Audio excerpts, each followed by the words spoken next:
Hi there, welcome to Drinking Dusties. I am Charles Cox, I'm Steve Russell. and we are here to unlock some liquid time capsules for your viewing pleasure, our tasting pleasure. Absolutely. We love to open up these bottles for you guys.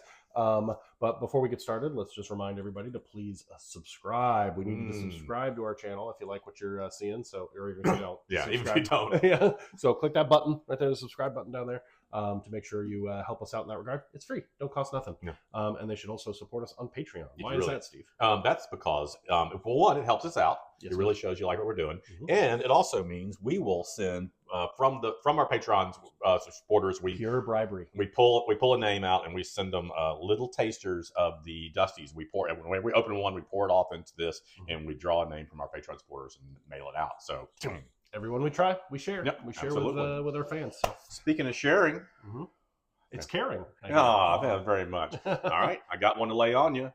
I think you already know it. It's not here, It's though. not here because it's back there. But I'm going to reach out, and I think you know this. So I want you to give me some direction. Is it Oh, here? I get to choose which one? No. Yes. Yeah, you can have that one, but no. No? You don't want that one. This one? You definitely don't want that one. Okay. And this one? That's the one. All right.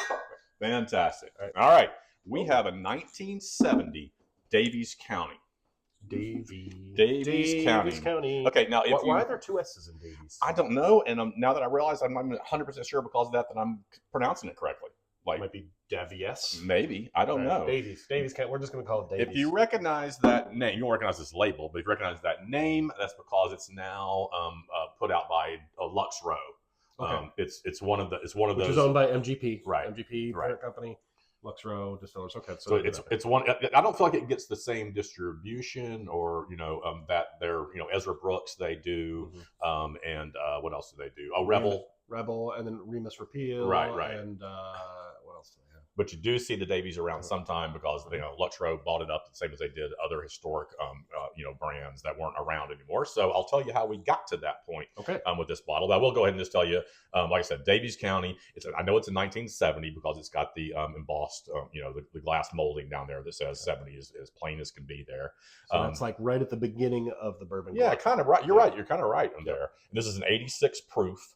4-year-old, distilled in Kentucky, distilled by the Flesichmann Distilling Corporation, Owensboro, Kentucky. I don't think we've had a Flesichmann bottle. I don't think we have either. That's a good point. Yeah. It says heritage from 1874, which is kind of where my story begins here a little bit, except 1 year off as far as what I've found out. Do you want to open it up to breathe while we're yeah, let's go ahead and do that. Let's go ahead and open it up. Here, you open it up while I read the history. It's your bottle. You should have the honor. Let's go ahead and drink that Dusty. All right. I can't believe you're giving me the honors. I thought you hated me. So in 1873, Richard Monarch founded the Daviess County Distillery in Owensboro in eastern Kentucky on the Ohio River, just behind where the modern Green River Distillery is today. Green River makes great whiskey. Absolutely. Yep. So the Monarch family also established the Glenmore Distillery there. So a little more whiskey nerddom for you, for people who recognize that name. If you don't know Glenmore, historically very closely tied with Julian P. Van Winkle and his efforts to keep the Van Winkle brand alive. And then not only that, but between 1904 and 1940, one of the more prominent Kentucky distilling families, the Medleys, operated Daviess County. Medley brothers. Yeah, nice. so we got a lot of history there. A lot of Kentucky names flowing through there.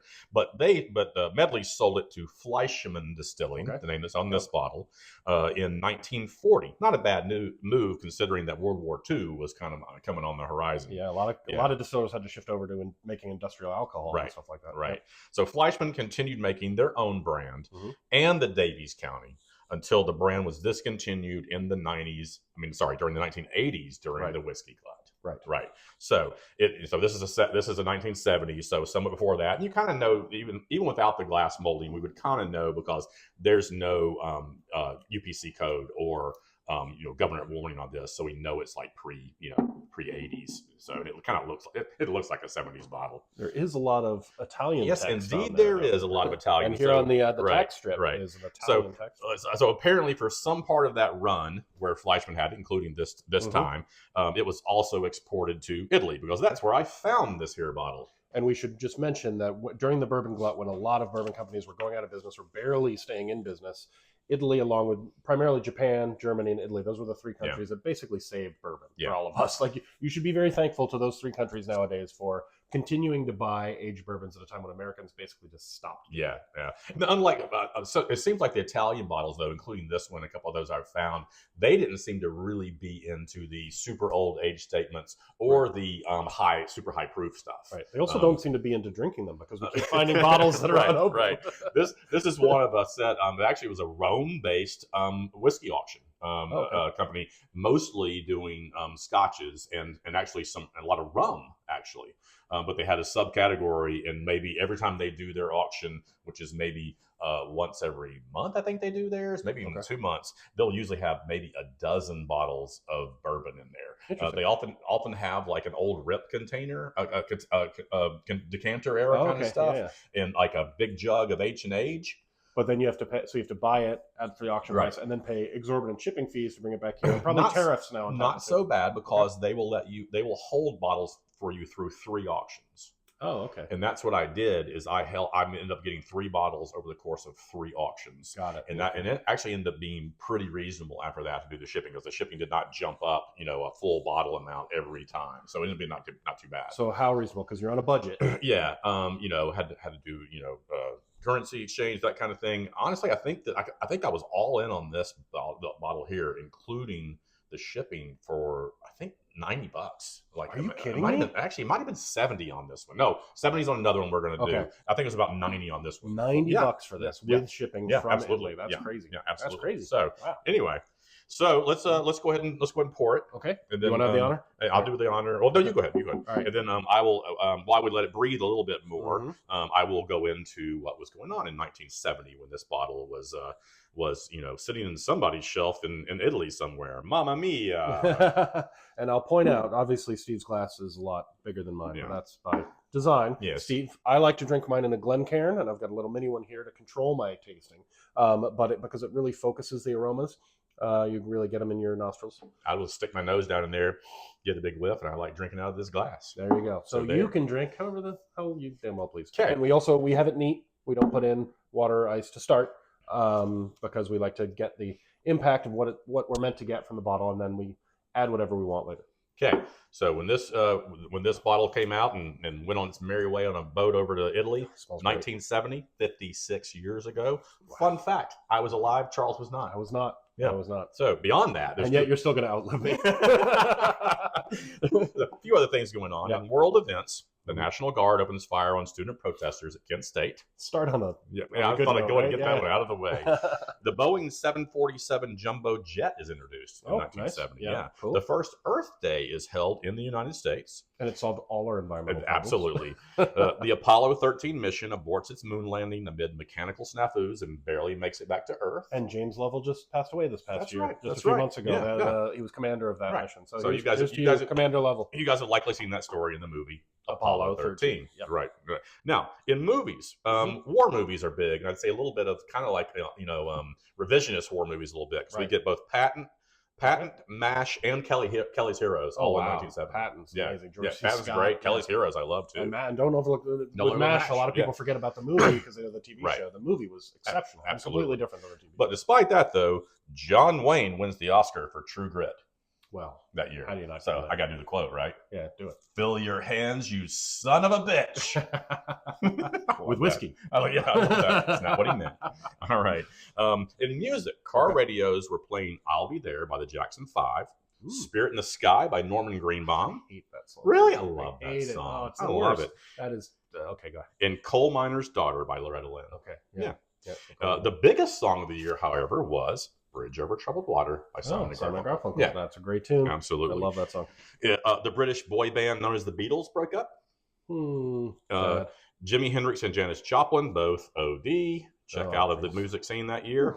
And then super iconically, Elvis Presley meets with President Nixon in the Oval Office. Wow. And makes the greatest photo possibly of all time.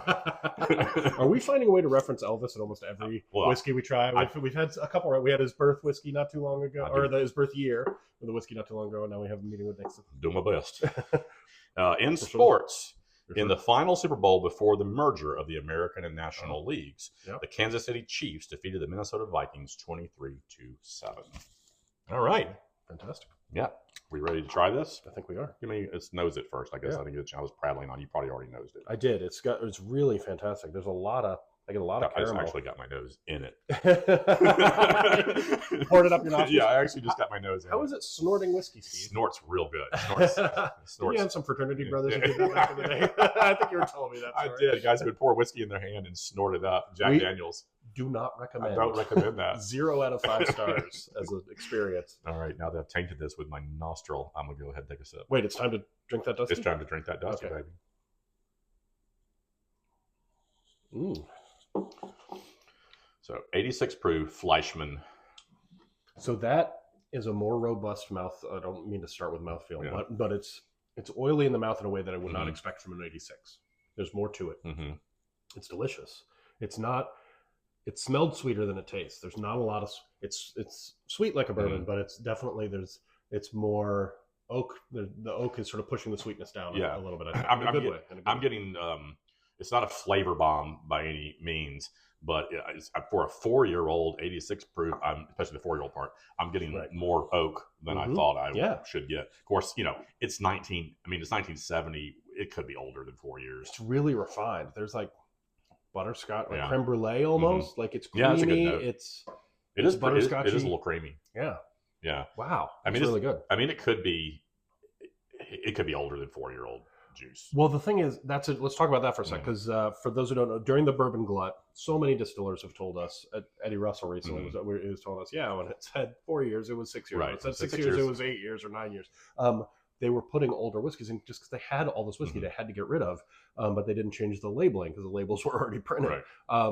This definitely tastes older than 4 years, but it's at the beginning of the glut. So that seems to, you would think that would make it less likely. And color wise, it's not that deep or anything. No. But it's pretty good for a 4-year-old.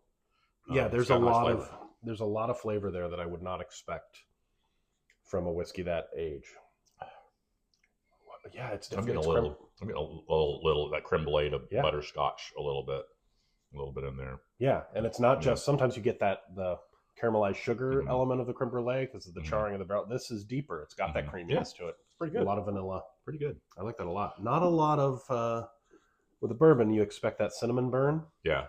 And usually in a good way. I'm not getting a lot of cinnamon on this. There's not a lot of spice at all. No, not a lot of spice at all. Like I said, not a flavor bomb, but nothing off about this at all, and a little kind of surprising. So if you come by one of these, I say go for it because you're not gonna have to pay that much for it. And it's a fun one to pull out and tell the story on. That people are like, what the heck is that? Yeah, I highly recommend this. Do we want to try with a little ice just to see what that does? Let's do that. Let's do that. Let's put a little ice in there. All right, I'm gonna pour a little more in your glass. Yeah, do that. I'm just gonna put 1 cube in. But it definitely. You may put yours in.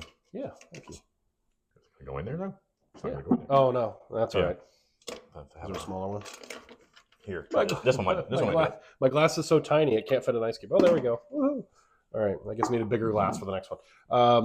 So Flesichmann. Wow, I think you did a good job with this. Yeah, remember they were making their own. Remember, you see those old bottles of Flesichmann, which are not. And you don't see them a lot. No, and they're never meant to be good. Like that's like Seagram's. It's a blending. It's for making cocktails. So you're not supposed to drink it on its own. This you drink on its own. I would not put this in. But very, very much in the tradition and history of that Owensboro area that people kind of forget about sometimes was making a lot of great whiskey, and they got Green River sitting there right now. You know what's weird? Smell. Once we put the ice in, I'm getting a vinegar note on the smell, but not on the taste. That's weird. I wouldn't say I'm getting that. And I was worried, this tastes a little spoiled, but it doesn't. Or smells a little spoiled. It doesn't taste that way. But then again, I just snorted some whiskey, so I may have.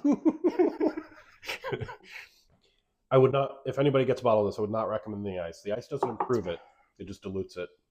Which I know you whiskey snobs would tell us that anyway. Right. But sometimes ice does open up new flavors. Yeah. It just subdues the creme brulee note that I like so much. All right, guys, we did another one.